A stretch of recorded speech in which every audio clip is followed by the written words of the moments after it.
लीलाओं के भंडार कृपालु हरि ने उस स्त्री के श्राप को प्रामाण्य दिया, स्वीकार किया। वही जलंधर उस कल्प में रावण हुआ, जिसे श्री रामचंद्र जी ने युद्ध में मारकर परम पद दिया।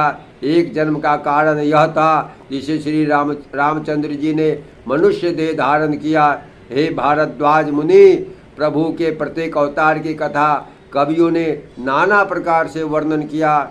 एक बार नारद जी ने श्राप दिया, अतः कल्प में उसके लिए अवतार हुआ। यह बात सुनकर पार्वती जी बड़ी चकित हुई और बोली, नारद जी तो विष्णु भक्त और ज्ञानी हैं, मुनि ने भगवान को श्राप किस कारण से दिया? लक्ष्मीपति भगवान ने उनका क्या अपराध किया था? हे पुरारी शंकर जी, यह कथा मुझसे कहिए। मुनि नारद जी के मन में मोह होना बड़े आश्चर्य की बात है। तब महादेव जी ने हंसकर कहा, न कोई ज्ञानी है न मूर्ख है। श्री रघुनाथ जी जब जिसको जैसा करते हैं वह उसी क्षण वैसा ही हो जाता है। याज्ञवल्क्य जी कहते हैं, हे भारद्वाज, मैं श्री रामचंद्र जी की गुणों की कथा कहता हूँ, तुम आदर से सुनो।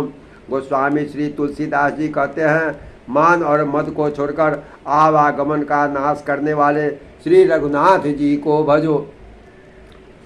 हिमालय पर्वत में एक बहुत बड़ी गुफा थी। उसके समीप ही सुंदर गंगा जी बहती थी। वह परम पवित्र सुंदर आश्रम देखकर नारद जी के मन को बहुत ही सुहावना लगा। पर्वत नदी सुंदर विभागों को देखकर नारद जी का लक्ष्मीकांत भगवान के चरणों में प्रेम हो गया। भगवान का स्मरण करते ही नारद मुनि के श्राप को गति रुक गई और मन के स्वाभाविक ही निर्मल होने से उनकी समाधि लग गई। नारद मुनि की स्थिति देखकर देवराज इंद्र डर गया। उसने कामदेव को बुलाकर उसका आदर सत्कार किया और कहा, मेरे हित के लिए तुम अपने सहायकों के साथ जाओ। यह सुनकर मीनध्वज कामदेव मन में प्रसन्न हुआ।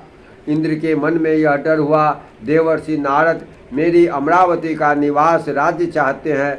जगत में जो कामी और लोभी होते हैं वे कुटिल कौवे की तरह सबसे डरते हैं। जैसे मूर्ख कुत्ता सिंह को देखकर सूखी हड्डी लेकर भागे, वह मूर्ख यह समझे कि कहीं से हड्डी को छीन न ले, वैसे ही इंद्र को लाज नहीं आई। जय श्री सीताराम।